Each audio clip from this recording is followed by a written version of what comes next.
اعوذ باللہ من الشیطان الرجیم بسم اللہ الرحمن الرحیم رب اشرح لی صدری ویسر لی امری واحلل عقدۃ من لسانی یفقهوا قولی اللہم فقہنا فی الدین اللہم انی اسألک علما نافعا وعملا متقبلا ورزقا طیبا۔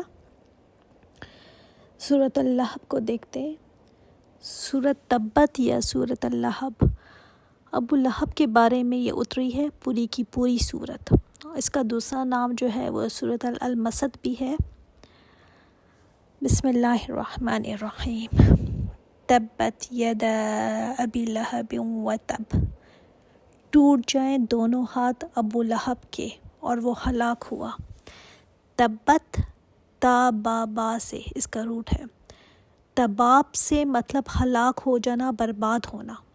آگے ید آیا نا تو مطلب ٹوٹ جانا، مطلب یدا دونوں ہاتھ، ابی لہب ابو لہب کے، یہ ایک بات ہے، اور وہ تب وہ ہلاک ہوا، یہ دوسری بات ہے۔ تبت بددعائی کلمہ ہے، جب کسی کو کہا جائے نا ٹوٹ جائیں اس کے ہاتھ تو مطلب ہلاکت ہے اس کی۔ یہ صرف دونوں ہاتھوں کی بات نہیں، یہ تو عربوں کے کہنے کا ایک طریقہ تھا۔ تبت یعنی وہ ہلاک ہو گیا۔ کون تھا ابو لہب؟ آپ صلی اللہ علیہ وآلہ وسلم کا چچا تھا۔ اس کا نام عبد العزیٰ تھا۔ بڑا ہی خوبصورت تھا، بڑی چمک دمک کی وجہ سے نا اس کو ابو لہب کہا جاتا تھا۔ لہب جو ہے نا وہ کہتے ہیں شعلے کو، تو شعلوں کا باپ، اس لیے کہ ریڈ تھا بالکل، اس کے چیکس بھی ریڈ تھے، بہت ہی خوبصورت تھا۔ لیکن آپ صلی اللہ علیہ وآلہ وسلم کا بدترین دشمن تھا، ہر وقت آپ کو ستانے کی در پر ہوتا تھا۔ شروع سے ہی آپ صلی اللہ علیہ وسلم کی دشمنی پر نا اس نے کمر کس لی تھی۔ آپ صلی اللہ علیہ وسلم نے شروع میں دعوت کا جب کام تو پرائیویٹ رکھا، مگر جب اللہ تعالیٰ نے حکم دیا نا کہ اب آپ اپنے خاندان والوں کو جا کر بتائیں، تو بخاری میں آتا ہے کہ آپ صلی اللہ علیہ وسلم بطحہ میں جا کر ایک پہاڑی پر چڑھ گئے تھے اور اونچی آواز سے یا سباحہ یا سباحہ پکارنے لگے، تو قریش سب جمع ہو گئے۔ اس زمانے میں یہ طریقہ ہوتا تھا کہ کوئی اہم اعلان کرنا ہوتا تھا نا، کسی دشمن کا اگر بتانا ہوتا تھا تو ایسے ہی لوگ کیا کرتے تھے۔ تو آپ صلی اللہ علیہ وسلم نے ان کو کہا کہ اگر میں تم سے کہوں کہ دشمن تم پر چھاپا مارنے والا ہے تو کیا مجھے سچا مانو گے؟ سب نے جواب دیا ہاں۔ آپ صلی اللہ علیہ وسلم نے جواب دیا سنو پھر، میں تمہیں اللہ کے سخت عذاب کے آنے کی خبر دے رہا ہوں۔ تو ابو لہب جو چچا تھے کہنے لگا تجھے ہلاکت ہو، کیا تو نے اسی لیے ہمیں جمع کیا ہے؟ اس پر یہ سورت اتری۔ دوسری روایت میں آتا ہے کہ یہ ہاتھ جھاڑتا ہوا یوں کھڑا ہوا اور اس نے آپ صلی اللہ علیہ وسلم پر یہ بات کہی تو اللہ تعالیٰ نے یہاں پر تبت کہہ کر بتایا کہ ہلاکت ہے ابو لہب کے لیے، ہلاک ہو گیا۔ اچھا، اس کی دشمنی کا نا عالم یہ تھا، یہ نہیں صرف کہ ایمان نہیں لایا یا کفر پر تھا، ایسے تو بہت سارے لوگ تھے۔ مسئلہ اس کا یہ تھا کہ یہ آپ صلی اللہ علیہ وسلم کا چچا ہو کر اس نے جتنی مخالفت، جتنی دشمنی دکھائی نا، بہت سارے کافروں سے یہ آگے بڑھ گیا تھا۔ تو اس سے اندازہ لگائیں کہ ربیہ بن عباد اپنے اسلام لانے کے بعد اپنی جاہلیت کے وقت کا واقعہ بیان کرتے ہیں۔ تو یہ کہتے ہیں کہ میں نے خود آپ صلی اللہ علیہ وسلم کو دیکھا، ظلم جاز کے بازار میں فرما رہے ہیں لوگوں لا الہ الا اللہ کہو فلاح پا جاؤ گے۔ تو لوگوں کا مجمع آپ صلی اللہ علیہ وسلم کے پاس جمع ہوا تھا، تو میں نے دیکھا کہ یہ آپ کے پیچھے پیچھے لگا ہوا ہے، گورا چمکتا چہرہ، بھینگی آنکھوں والا، جس کے سر کے بالوں کی 2 مینچنیاں تھیں، آیا کہنے لگا لوگوں یہ بے دین ہے، جھوٹا ہے۔ استغفر اللہ، اس طرح کی باتیں یہ لوگوں کو کیا کرتا تھا۔ تو آپ صلی اللہ علیہ وسلم لوگوں کو مجمع میں جا کر توحید کی دعوت دیتے اور یہ آپ کے پیچھے لگا رہتا تھا، کہتا جاتا کہ میں اس کا چچا ہوں، اس کی بات نہ ماننا۔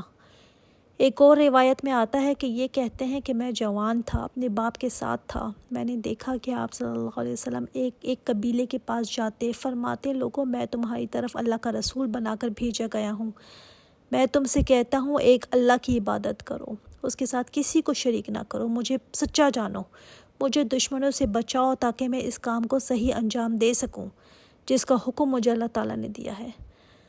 تو جب آپ صلی اللہ علیہ وسلم یہ پیغام دے کر فارغ ہوتے نا تو یہ پیچھے سے پہنچ جاتا اور کہتا فلاں قبیلے کے لوگوں یہ تمہیں لات اور عزا سے ہٹانا چاہتا ہے، بنو مالک بن عقیش کے حلیف جنوں سے تمہیں دور کر رہا ہے اور اپنی لائی ہوئی گمراہی کی طرف تمہیں گھسیٹ رہا ہے، خبردار اس کی بات نہ سننا، میں اس کا چچا ہوں۔ تو اللہ تعالیٰ نے فرمایا ابو لہب برباد ہو گیا، اس کی کوشش غارت ہو گئی، اس کا مال غارت ہو گیا۔ ما اغنى عنہ مالہ وما کسب، نہ فائدہ دیا اس کو اس کے مال نے اور جو کچھ اس نے کمایا، نہ کام آیا اس کو اس کا مال اور جو کچھ اس نے کمایا، کمائی میں جو بھی اس کی اولاد ہے، اس کے اعمال، کچھ بھی اس کو کام نہ آیا۔ دیکھیے نا، یہ کہا کرتا تھا، جو لوگ اس کو کہتے تھے نا کچھ تو تم خیال کرو، تو کہتا تھا میں اول تو یہ باتیں مانتا ہی نہیں ہوں جو آپ صلی اللہ علیہ وسلم کہتے ہیں، لیکن اگر بالفرض یہ صحیح بھی ہو گئی باتیں تو میرے پاس اتنا مال ہے، اتنی اولاد ہے، میں اللہ تعالیٰ کو فدیے میں دے کر چھوٹ جاؤں گا۔ تو اللہ تعالیٰ نے فرمایا ما اغنى عنہ، کوئی کام نہیں آئے گا اس کو، مالہ، نہ اس کا مال، وما کسب، اور جو اس نے کمایا کچھ بھی اس کو کام نہیں آئے گا۔ انسان حق دے کر نہ ڈھیٹ ہو جائے کہ میں نے نہیں مانا تو اس کا علاج کچھ بھی نہیں ہے۔ پھر آپ صلی اللہ علیہ وسلم کا چچا تھا، وہ بچپن سے آپ صلی اللہ علیہ وسلم کو جانتا تھا، دیکھتا تھا کہ آپ صلی اللہ علیہ وسلم حق پر ہیں، کبھی جھوٹ نہیں بولتے، پھر بھی مخالفت میں انتہا کو پہنچ گیا تھا۔ ٹھیک ہے، مانے تو ابو طالب بھی نہیں تھے، لیکن انہوں نے مخالفت بھی نہیں کی تھی۔ اور اس زمانے میں نا قبائلی سسٹم میں اپنے خاندان، اپنے قبیلے والے، ان کے پیچھے تو لوگ اپنی جانیں دیا کرتے تھے۔ کیسا تھا یہ؟ مخالفت میں انتہا کو پہنچ گیا تھا، اسی وجہ سے اتنی سویر باتیں یہ کرتا تھا نا۔ اس لیے آپ دیکھیں پورے قرآن میں پوائنٹ آؤٹ کر کے، نام لے کر، بہت ہی کم کسی کا ذکر کیا گیا ہے، جیسے فرعون، قارون، حامان، ان کے نام تو لیے گئے ہیں، مگر مخالفین میں آپ صلی اللہ علیہ وسلم کے کسی کا بھی نام نہیں لیا گیا سوائے ابو لہب کے۔ آپ دیکھیں کس حد تک یہ گر چکا تھا کہ اللہ تعالیٰ نے اس کا نام لے کر اس کے بارے میں پوری صورت اتار دی۔ چچا تھا آپ صلی اللہ علیہ وسلم کا، بہت ہی قریبی رشتہ تھا، تو کیسے آپ صلی اللہ علیہ وسلم اپنے قریبی رشتہ داروں سے بھی ستائے گئے تھے۔ فرمایا سیصلیٰ نارا ذات لہب، ان قریب وہ داخل ہوگا ایسی آگ میں جو شعلوں والی ہے۔ بڑا ہی فخر کرتا پھرتا تھا نا لوگوں میں یہ کہ میں ابو لہب ہوں۔ لہب میں نے آپ کو بتایا تھا نا شعلے کو کہتے ہیں، تو ان قریب یہ داخل ہوگا ایسی آگ میں جو شعلے والی ہوگی، اور اس کی بیوی بھی۔ وَامْرَأَتُهُ حَمَّالَةَ الْحَطَبِ، کیوں بیوی؟ کیوں؟ کیونکہ وہ کیا کرتی تھی؟ حَمَّالَةَ الْحَطَبِ، وہ جو اٹھانے والی ہے لکڑی کے گھٹے کو۔ اس کی بیوی کی کنیت تھی ام جمیل، اور یہ نا ابو سفیان کی بہن تھی، اپنے خاوند کے ساتھ ساتھ مخالفت میں برابر کی شریک رہتی تھی۔ اس کو جب پتہ چل جاتا تھا نا کہ جس راستے سے آپ صلی اللہ علیہ وسلم نے گزرنا ہے، تو یہ کیا کرتی تھی؟ وہاں پر کانٹے بچھا دیتی تھی، لکڑیاں لا کر جن میں کانٹے ہوتے تھے نا وہ بچھا دیتی تھی تاکہ آپ صلی اللہ علیہ وسلم کو تکلیف پہنچے۔ تو کہا جاتا ہے قیامت کے دن بھی جہنم میں اس کو لکڑی کے گھٹے اٹھوانے کو کہا جائے گا، اور کہا جائے گا کہ چل جا، جہاں تیرا خاوند جل رہا ہے نا وہاں پر جا کر یہ لکڑی ڈال، وہاں جا کر ڈال۔ کیوں؟ کیونکہ دنیا میں بھی اپنے خاوند کو اکساتی تھی نا۔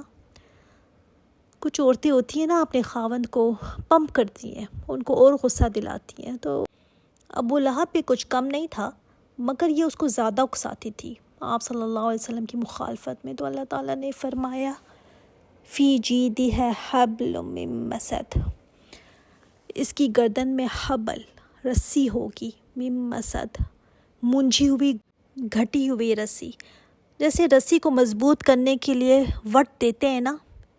کیوں؟ کیونکہ اس کے پاس بہت قیمتی ہار ہوا کرتا تھا، تو کہتی تھی کہ میں اس کو بیچ کر اس کی پیسے جو ہے نا وہ آپ صلی اللہ علیہ وسلم کی مخالفت میں خرچ کروں گی۔ تو یہاں پر اس کے بدلے میں آگ کا توق اس کے گلے میں ڈالا جائے گا، اور مسد کھجور کی رسی کو بھی کہتے ہیں، تو اس کے لیے بھی جہنم کی زنجیر ہے، ایک ایک جو کڑی ہے نا 70 گز کی ہوگی، وہ 70 گز کی ہوگی، تو جہنم کے توق اس کو پہنائے جائیں گے۔ تو جب یہ صورت اتری تھی نا، تو یہ جب جمیل نے سنی تو نوکدار پتھر لے کر اپنے ہاتھ میں یہ نکلی آپ صلی اللہ علیہ وسلم کو ڈھونڈنے کے لیے کہ ہم تو مزمزم کے منکر ہیں، اس کے دین کے دشمن اور اس کے نافرمان ہیں۔ تو آپ صلی اللہ علیہ وسلم کعبے میں بیٹھے ہوئے تھے، اس وقت حضرت ابوبکر صدیق بھی ساتھ تھے۔ تو حضرت ابوبکر صدیق نے جب اس کو دیکھا تو دور سے تو کہا یا رسول اللہ، ایسا نہ ہو کہ یہ آپ کو دیکھ لے۔ تو آپ صلی اللہ علیہ وسلم نے فرمایا تھا غم نہ کرو، مجھے نہیں دیکھ سکتی یہ۔ پھر آپ صلی اللہ علیہ وسلم نے قرآن کی تلاوت شروع فرمائی تو یہ نہیں دیکھ سکی تھی آپ کو، آئی اور کہنے لگی ابوبکر مجھے پتہ ہے تیرے ساتھی نے شیروں سے نہ میری مذمت کی ہے۔ ان کے لیے تو یہ شعر ہی تھے قرآن۔ تو اس کے جانے کے بعد ابوبکر صدیق رضی اللہ تعالیٰ عنہ نے پوچھا یا رسول اللہ کیا اس نے آپ کو نہیں دیکھا؟ آپ صلی اللہ علیہ وسلم نے فرمایا نہیں، فرشتہ آڑ بن کر کھڑا ہو گیا تھا کہ جب تک وہ واپس نہیں چلی گئی تو اس کے گلے میں جہنم کی رسی ہوگی جس سے اس کو کھینچ کر جہنم میں گرایا جائے گا۔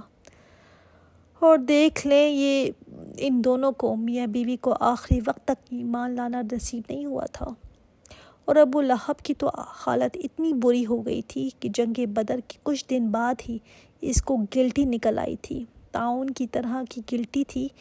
بہت ہی وہمی ہوا کرتے تھے وہ لوگ نا، کہتے تھے طاعون سے بچو کیونکہ اس سے تو بستیاں کی بستیاں ہلاک ہو جاتی تھیں۔ تو گھر والوں نے اس کو ڈر سے نکال دیا کہ کہیں ہمیں بھی یہ نہ لگ جائے، تو اس کو کسی ویرانے میں چھوڑ دیا تھا، سسک سسک کر یہ مرا تھا۔ اس کی اولاد تک اس کے پاس نہیں آئی تھی، کوئی اس کے کام نہ آیا۔ جو اس نے کہا تھا نا میرا مال، تو یہ مال تو اس کا نہ دنیا میں کام آیا، آخرت میں تو کام آئے گا ہی نہیں۔ اور جب وہ مر گیا تھا تو مرنے کے بعد اس کی لاش کے پاس کوئی نہیں آتا تھا، بدبو بھی پیدا ہو گئی تھی اس کی لاش میں۔ تو لوگوں نے بیٹوں کو طعنے دیے کہ کم از کم اپنے باپ کو دفنا تو دو۔ تو بیٹوں نے کچھ غلام ہائر کیے اور غلاموں نے بھی نا لکڑیوں کے ساتھ اس کی لاش کو دھکیل کر پھینکا گھڑے میں، اور اوپر سے پتھر اور مٹی ڈال دی تھی۔ دیکھ لیں اللہ تعالیٰ نے اس کا انجام کیا کیا پھر۔ استغفر اللہ۔ الحمدللہ یہ صورت ہماری مختصر سی تھی۔ سبحانک اللہم و بحمدک اشہد ان لا الہ الا انت استغفرک و اتوب الیک۔ السلام علیکم و رحمۃ اللہ وبرکاتہ۔